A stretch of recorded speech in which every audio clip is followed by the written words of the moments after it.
I'm trying to find out if this works. Okay, having some live.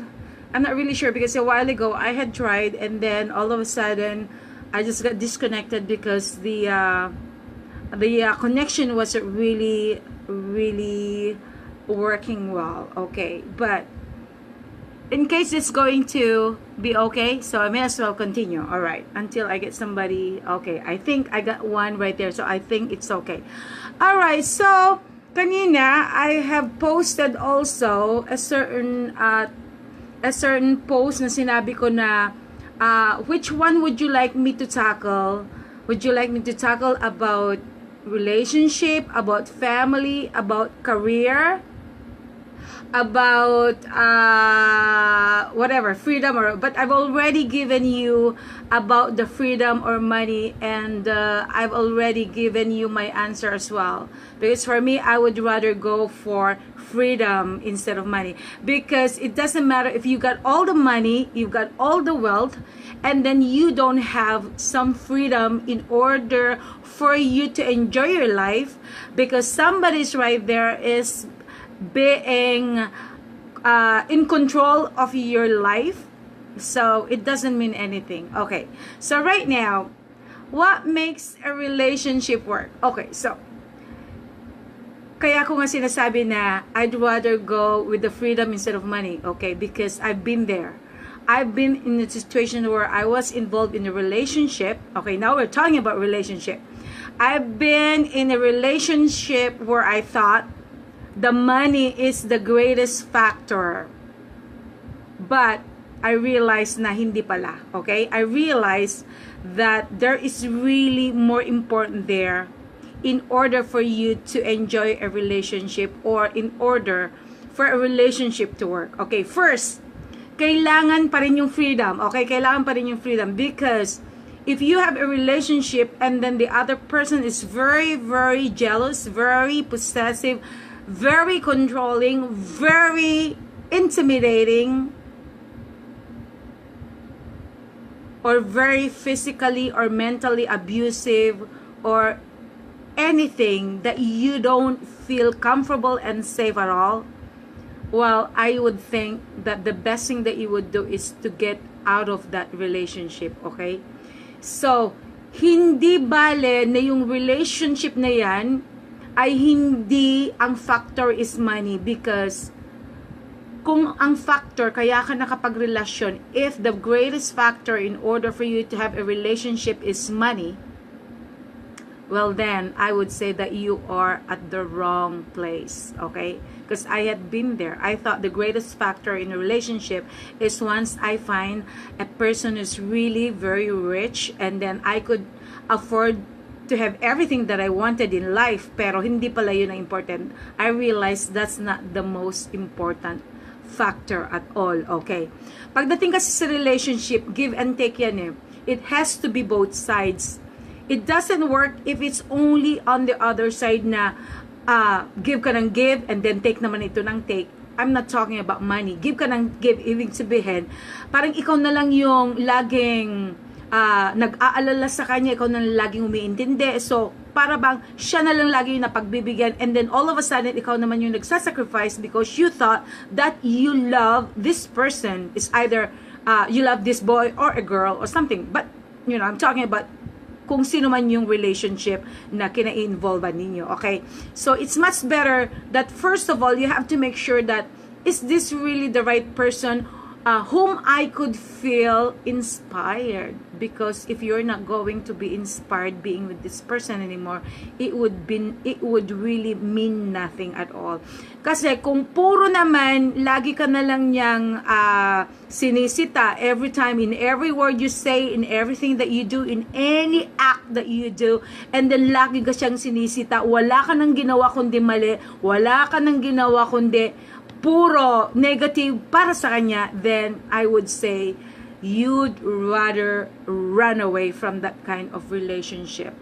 Kasi hanggat nandoon yung respect, hanggat nandoon yung feeling na talagang nai-inspire ka sa kanya, kaya nga naka-enter ka into relationship, because you are physically attracted or sexually aroused, but that's not the only point kung bakit ka makipagrelasyon. Of course, it's very important. It's a great factor that you are actually sexually aroused with that person, pero later on, he has been taking you for granted, for example. Diba? So, palagay mo ba, mafe-feel mo pa ba yung akala mo dati? Kasi natural on your first, yung mga first na nagde-date pa lang kayo, okay, first time na kayo ay, you are all together, of course, ipapakita niya lahat kung ano yung perfect na gusto mo na makita mo sa isang tao, is either sa isang lalaki or isang babae, depende kung kanino ka nakapagrelasyon, di ba? But then, later on, you just come to realize na sandali lang, para bang tinetake for granted na niya ako. Parang ako na lang na ako, yung gumagawa, nag-e-effort para ito ay magiging successful ang relationship na to. So, you have to find out na sandali lang, tagilid to ha, parang ako na lang umiintindi. Paano naman ako? Iniintindi ba niya ako? Is he really contributing something to this kind of relationship? Kung puro ikaw na lang ang nagko-contribute para magiging successful ang relationship na ito, then it would mean nothing. Okay? So, in a relationship, kailangan talaga give and take. Kailangan talaga, both sides talaga, they have to contribute. And the most important factor is trust. Kasi pag wala na yung trust, puro na lang jealous, pagkatapos very possessive, and then, pagdating sa kanya, pwede siyang tumingin sa iba, pwede kang makipagrelasyon sa iba, and yet, siya wala na siyang ginagawa, kundi selos ng selos, wala ka namang ginagawa, wala siyang ginagawa, kundi magselos na lang, very possessive siya, and then pagdating sa kanya, wala kang karapatang magselos, wala kang karapatan na magsabi kung ano yung hinanakit mo, parang ganun eh. Meaning to say, if you are in that kind of situation, if you are in that kind of relationship, you better get out of it. Kasi ako, lahat ng sinasabi ko, nagbe-base ako sa aking nagiging experience. Kaya nga ako naging ganito di ba? I would never tell something about relationship if I have not been there. I have been there. Katulad niyan, I have been there very rich because I have been in a situation where I had chosen money over love. Okay? Okay, natural, nandun lahat. Katulad sinasabi nila, oh mama, if I would be the one to choose, I would choose money over love. Ang sarap talagang sabihin niyan mga anak. I have chosen the two. Okay, nakita niyo naman yung buhay ko for the last yung mga nakikita yun sa mga videos ko. I was very successful because I was in a relationship where the guy has money, he was very rich, he was very wealthy, but I didn't have the freedom. I didn't have the inspiration, kasi pag nai-inspire ka talaga, you would do everything. Para bang the world is already heaven for you. Para bang, wow, it feels like heaven. Pero, once that you don't have the freedom, and once you don't have the feeling na para bang sandali lang, parang ako na lang ang nag-work nito in order to have a great relationship, pagkatapos wala na akong ginawa kundi mali. And then you mean to say that, para bang, ano to, hell ba ito? Hindi na ito heaven, di ba? So, ayun mga anak, for me, I would rather choose a relationship na alam ko na hindi ako tinetake for granted. Maano lang naman na ipakita rin niya na mahal ka in a way na kahit nga lang sana, honey, bigyan mo naman ako ng coffee, or babe, bilhan mo naman akong ganito, hindi na maya sasabihin mo na, oy, baka naman pwedeng, parang yung uutusan mo na, sandali lang, favor lang naman, pagkatapos hindi man lang niya magawa, di ba? Pagkatapos wala siyang ginawa, kundi sarili lang niya. So, para ba, nakafocus lang lahat yung sarili niya para sa kanyang mundo, at you don't see na kasama ba ako sa mundo niya, samantalang ako pinaprioritize ko na kasama siya, and yet in terms of pagdating sa kanya, parang may sarili lang siyang mundo at wala ako sa mundo niya. So if you're in that kind of situation, sayang, di ba? Wini-waste mo lang yung oras mo. You'd rather go and find another person who would really appreciate you. Yung mga maliliit na bagay, nai-inspire ka. 'Di ba? Kasi yung nagagawa mo, yung kahit napakaliit na bagay, dapat ipakita rin niya na talagang ina-appreciate niya But if he is not even going to appreciate, hindi mo man lang maramdaman yung kahit simpleng appreciation man lang, kahit anong gawin mo, you will never ever be happy at all. So, yun ang sinasabi ko na relationship is going to work basta both of you. Kailangan hindi siya one-sided. Pareho dapat kayo na nag-work out in order to make it strong, in order to make it work. Otherwise, kung hindi mangyayari ng one-sided lang at nakikita mo na sandali may sarili siyang mundo at wala ka dun sa mundo niya, makikita mo naman yun di ba? Makikita mo. If two person are really together, you can really see it. Pero, kung sakali man hindi mo makita, meaning to say, wala talaga. Para bang nagbabalat kayo lamang. So, instead of having a relationship that you're really not comfortable with, hindi ka proud para ipakita sa ibang tao na, wow, I am happy. Marami yung mga tao sometimes that they go out there na they just pretend to be happy together. Pero ako hindi I am not a pretender. I'd rather say it kung masaya ba ako sa isang relationship or not. And if I am not happy, and then I would say, go on your own, and I have to go on my own. Kasi, bakit ka pa magsasakripisyo? Why do you have to suffer if you still have a lot of times, you still have a lot of years para ikaw ay maging masaya? So, you'd rather go and find your own happiness and let him go his own happiness. Total, wala ka naman sa happiness niya diba?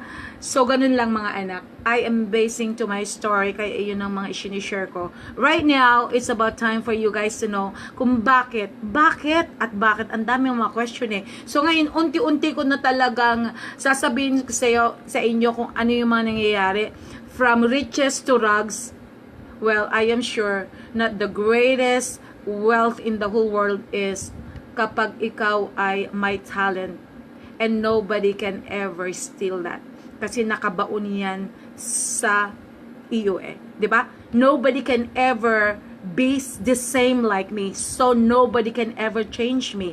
Kaya if ever a relationship, if ever someone tries to choose kung ano yung gagawin ko sa buhay ko, if somebody would say, dapat hindi mo ipopost ito, dapat ganito ang ipost mo, dapat ganito ang sabihin mo, dapat ganito ang ipakita mo. If somebody starts to control you, and if somebody starts to change you, at hindi ka na free kung ano yung gusto mong gawin para sa buhay mo, well, I would say that you are in the wrong relationship.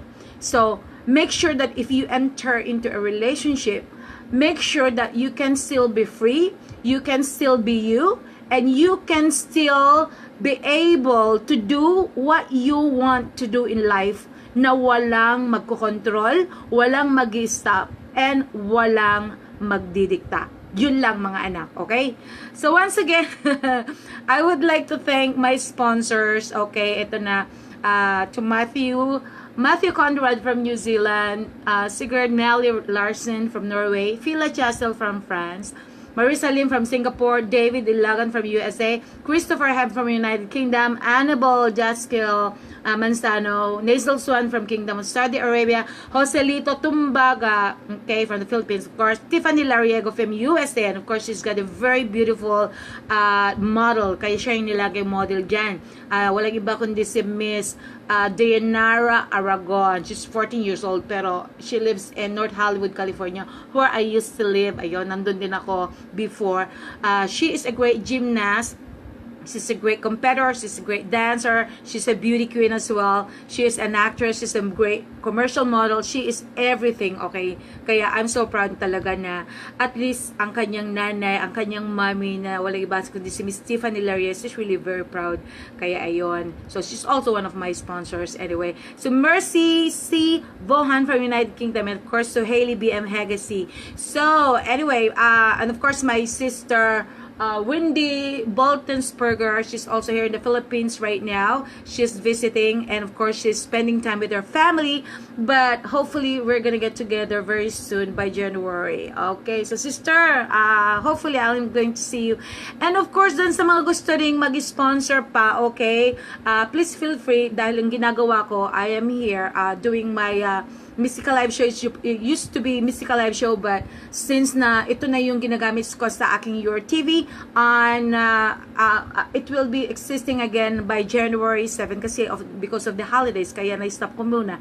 Pero I'm gonna get back there. Pero itutuloy ko pa rin yung mga iba't ibang mga topics dito sa aking Facebook and of course on YouTube. So kung sino-sino rin yung mga gustong mag-tackle ko ano yung kanilang mga businesses or kanilang mga personal issues or personal career or products that you really wanted to discuss or you wanted to advertise, so please feel free to inbox me, okay?